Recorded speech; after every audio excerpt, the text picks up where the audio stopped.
Alhamdulillah nahmaduhu wa nasta'inuhu wa nastaghfiruh wa na'udzu billahi min shururi anfusina wa sayyi'ati a'malina. Man yahdihillahu fala mudilla lahu ومن يضلله فلا هادي له أشهد أن لا إله إلا الله وحده لا شريك له وأشهد أن محمدا عبده ورسوله اللهم صل وسلم على سيدنا محمد وعلى برحمتك يا أرحم الراحمين. قال الله تعالى في القرآن الكريم يا أيها الذين آمنوا اتقوا الله حق تقاته ولا تموتن إلا وأنتم مسلمون. Ibadallah, usikum wa iyaya binafsi bitaqwallahi wa ta'atihi faqad fazal muttaqun. Hadirin sudah jemaah yang dimuliakan Allah Subhanahu wa taala, marilah di menit-menit yang istijabah ini, di detik-detik yang istijabah ini, kita berdoa kepada Allah Subhanahu wa taala.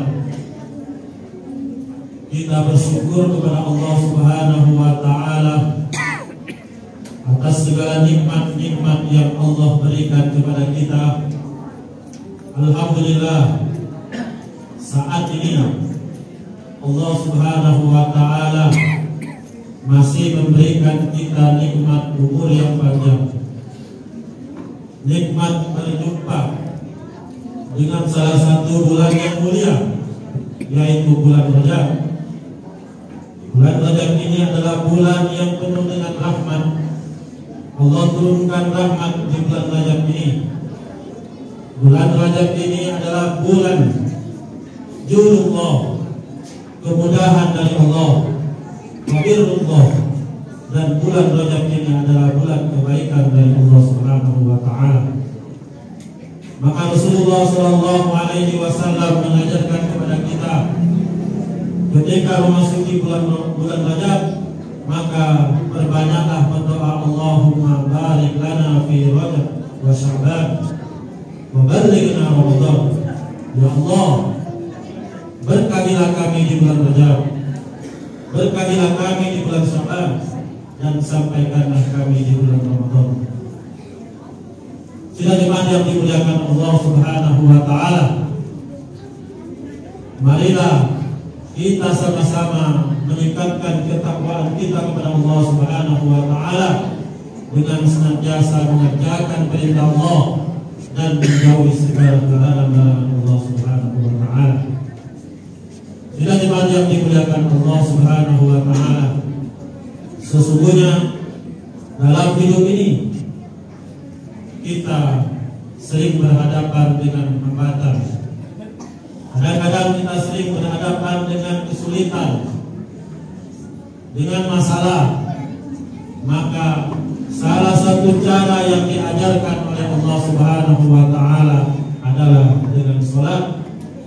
Sebagaimana Allah Subhanahu wa taala berfirman dalam surat Al-Baqarah ayat 45. Allah Subhanahu wa taala berfirman, wasta'inu bis-sabri was-salah, dan jadikanlah sabar dan salat sebagai penolong kita. Wa innaha lakabiratun illa 'alal khashiyin, walaupun itu berat, melainkan bagi orang-orang yang khusyuk. Kenapa Allah Subhanahu wa taala perintahkan kita, perintahkan orang-orang yang beriman untuk menjadikan salat sebagai penolong kita? Karena sesungguhnya salat adalah salah satu rukun Islam yang kedua, yang paling utama setelah kita bersyahadat. Ternyata dalam salat itu terkumpul berbagai macam ibadah. Ada yang namanya zikrullah. Dalam salat kita ingat dengan Allah. Tilawatul Quran, kita membaca Al-Quran, kita ruku, sujud, sholawat, berdoa, dan lain sebagainya. Inilah salat yang memiliki kedudukan yang tinggi dalam Islam, memiliki keutamaan-keutamaan. Maka yang pertama, sesungguhnya salat itu adalah perintah dari Allah Subhanahu wa taala. Siapa yang memerintahkan kita untuk salat? Yaitu Allah. Dan Allah Subhanahu wa taala perintahkan kita langsung untuk menjaga salat 5 waktu. Sebagaimana Allah ingatkan dalam surat Al-Baqarah ayat 238. Allah Subhanahu wa taala berfirman, "Hafizu 'alas shalawati was salatil wusta." Dan jagalah semua salat dan salat wusta. Wa qumu lillahi qanitin.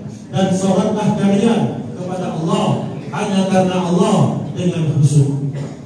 Jemaah yang dimuliakan oleh Allah Subhanahu wa taala, ini adalah perintah langsung dari Allah Subhanahu wa taala kepada hamba-hambanya, yaitu kita semuanya. Barangkali ada di antara kita, ada sebagian di antara kita merasa berat untuk melaksanakan salat. Ketika azan berkumandang, masih sibuk dengan urusan dunia, masih sibuk dengan urusan yang lain, masih sibuk dengan perkara yang tidak lebih penting daripada salat.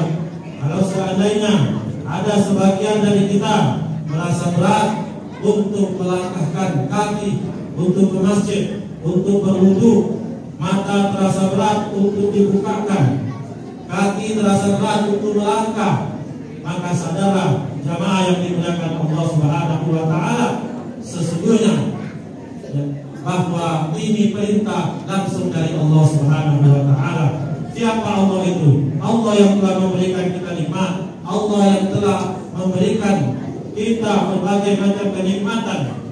Maka apakah layak ketika Allah Subhanahu wa taala yang menciptakan kita, ketika Allah Subhanahu wa taala berikan kita mata, tangan, kaki, nikmat dan lain sebagainya, tetapi salah satu perintah Allah pun kita tidak mampu untuk melakukannya. Ingatlah, sesungguhnya salat 5 waktu itu adalah amalan yang pertama kali nantinya diminta pertanggungjawaban oleh Allah Subhanahu wa taala. Rasulullah sallallahu alaihi wasallam bersabda, "Inna awwala ma yuhasabu bihi al-'abdu yawmal qiyamah min 'amalihi salatuhu." Sesungguhnya amalan yang pertama kali nanti diminta pertanggungjawaban oleh Allah Subhanahu wa taala nanti di hari kiamat adalah salat kita. Salat 5 waktu kita. Fa in sholahat, apabila baik salatnya, tidak bolong-bolong, tidak meninggalkan salatnya, maka faqad aflaha wa anjaha, maka orang tersebut termasuk orang-orang yang bahagia, termasuk orang-orang yang beruntung. Tetapi wa in fasadat, apabila rusak salatnya, bolong-bolong salatnya, faqad khaba wa khasira, maka nanti dia di hari kiamat, nanti dia di kuburan, maka dia termasuk golongan orang-orang yang menyesal, termasuk golongan orang-orang yang merugi.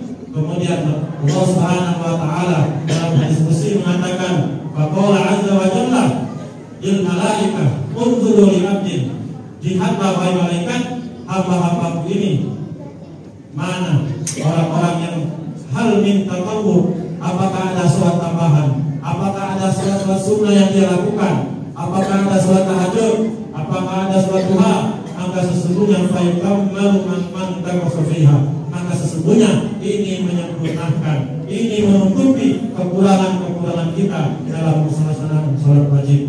Jemaah yang dimuliakan Allah Subhanahu wa taala, salat inilah pokok ibadah, maksud ibadah, inti daripada ibadah. Kalau ingin melihat baik buruknya amal seseorang, maka lihatlah sholatnya. Ketika dia sholat dengan baik, maka seluruh amal yang dia lakukan menjadi baik. Tetapi ketika buruk sholatnya, maka seluruh amalnya akan menjadi buruk. Jamaah yang dimuliakan Allah Subhanahu wa Ta'ala, ini adalah wasiat terakhir Rasulullah SAW ketika menjelang meninggalnya Rasulullah SAW. Maka Rasulullah berwasiat tentang sholat. Apa hukumnya kita menunaikan wasiat? Maka inilah wajib. Ketika orang tua kita berwasiat, maka wajib kita tunaikan. Apalagi yang berwasiat ini adalah baginda Rasulullah SAW. Dan ternyata perkara terakhir yang ditinggalkan oleh umat Islam adalah sholat. Bahwa nanti dalam hadis sahih dikatakan, la yunqadanna al Islam, bahwa tali Islam ini akan putus urwatan fa urwatan, maka sebutas demi sebutas. Ketika putus tali Islam ini yang satu, maka umat Islam akan berpegang dengan tali yang lainnya. Dan tali yang putus yang pertama adalah syariat Islam. Ketika syariat Islam hilang, maka masih ada tali yang lainnya. Tetapi ketika sholat sudah hilang, ketika orang sudah meninggalkan sholat, maka agama ini akan sudah hancur, maka agama ini akan sudah tidak ada. Oleh karena itu jamaah yang dimuliakan Allah Subhanahu wa Ta'ala, orang-orang yang tidak mengerjakan sholat, terutama 5 waktu, maka akan mendapatkan hukuman yang berat dari Allah Subhanahu wa Ta'ala, siksaan yang berat bagi orang-orang yang meninggalkan sholat. Maka dalam hadis sahih Rasulullah SAW bercerita, Rasulullah SAW menceritakan di depan para sahabat bahwa ketika di waktu malam hari Rasulullah SAW bermimpi didatangi oleh 2 orang laki-laki. Kemudian 2 orang laki-laki ini mengatakan, "Kum ya Muhammad, bangunlah wahai Muhammad." Kemudian Rasulullah SAW ini mengikuti 2 orang laki-laki ini. Kemudian di tengah perjalanan Rasulullah melihat 2 orang. Yang pertama adalah orang yang terlentang, dan yang kedua adalah orang yang berdiri dekat kepala orang yang terlentang tersebut dengan membawa batu yang sangat besar tanpa aba-aba. Tiba-tiba orang yang berdiri di sini, maka dia menjatuhkan batu yang besar itu ke kepala orang yang terlentang tersebut. Maka pecahlah kepala orang yang terlentang tersebut, dan batu itu menggelinding, dan diambillah batu besar itu, kemudian dijatuhkan lagi ke kepala orang yang terlentang tersebut. Kemudian pecahlah kepala tersebut menjadi satu lagi. Terus dilakukan seperti ini. Maka Rasulullah SAW bertanya, siapakah itu? Itu adalah orang-orang yang ketika masih hidup dia meremehkan sholat. Itu adalah orang-orang yang ketika dia masih hidup dia meninggalkan sholat. Maka jemaah yang dimuliakan oleh Allah Subhanahu wa Ta'ala, jangan sampai nanti kita menyesal orang-orang yang rajin sholat. Maka dia nanti di kuburan akan mudah menjawab pertanyaan-pertanyaan malaikat. Ketika ditanya man rabbuka, siapa Tuhanmu, maka dengan mudah dia akan mengatakan Allah, karena ketika sholat dia sering menyebutkan Allahu Akbar. Ketika dikatakan ma akibatmu, maka dia akan mudah mengatakan akibatmu adalah Jika al-mukarramah, karena dia sering menghadap kita. Ketika ditanyakan Al-Quran, kitab Al-Quran, maka inilah keuntungan orang-orang yang senantiasa menjaga salatnya. Oleh karena jamaah yang dimuliakan Allah, orang yang rajin salat, maka dosa-dosanya akan diampuni oleh Allah Subhanahu wa Ta'ala. Rasulullah mengibaratkan orang yang salat 5 waktu seperti di depan rumahnya ada sungai yang mengalir, kemudian dia mandi 5 kali, maka dia akan bersih. Rasulullah mengatakan, "Ara'aitum law anna nahra bi babi ahadikum yaghtasilu kulla yawmin 5 marrat." Bagaimana menurut kalian kalau di depan rumah kalian ada sungai dan kalian mandi 5 kali? Apakah kotoran itu akan hilang? Apakah daki-daki di tubuh kalian akan hilang? Maka sahabat mengatakan, "Ya ya Rasulullah." Begitu juga dengan salat 5 waktu, maka itu adalah menghapuskan dosa-dosa kita. Wa aqimis shalah, inna sholata tanha 'anil fahsya'i wal munkar. Dan dirikanlah salat, karena sesungguhnya salat itu adalah mencegah daripada perbuatan keji dan mungkar. A'udzubillahi minasyaitonir rajim. Bismillahirrahmanirrahim. Wal 'asri innal insana lafi khusrin illa alladzina amanu wa 'amilus solihati wa tawassaw bil haqq wa tawassaw bis sabr. Barakallahu li wa lakum bil Qur'anil 'azim wa nafa'ani wa iyyakum bima fihi minal ayati wa dzikril hakim. Innahu huwal ghafurur rahim. Allahumma salli ala sayyidina Muhammadin wa ala ali sayyidina Muhammad.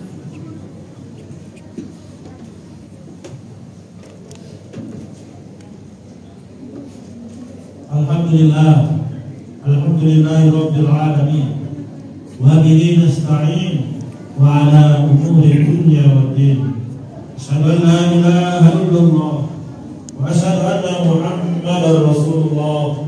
Allahumma shalli wa sallim ala sayyidina Muhammad wa barik ala sayyidina Muhammad habibi rabbil alamin imam al-muttaqin sayyidina wa nabiyyina Muhammadin sallallahu alaihi wasallam. Amma ba'd, fa ya ibadallah ittaqullah haqqa tuqatih wa la tamutunna illa wa antum muslimun. Innallaha wa malaikatahu yusalluna 'alan nabi ya ayyuhalladzina amanu sallu 'alaihi wa sallimu taslima. Allahumma salli wa sallim ala sayyidina Muhammad warda an ashabi rasulillahi ajma'in wa man tabi'ahum bi ihsan ila yaumiddin. Allahumma ighfir lil muslimin wal muslimat wal mu'minin wal mu'minat al-ahya'i wal amwat.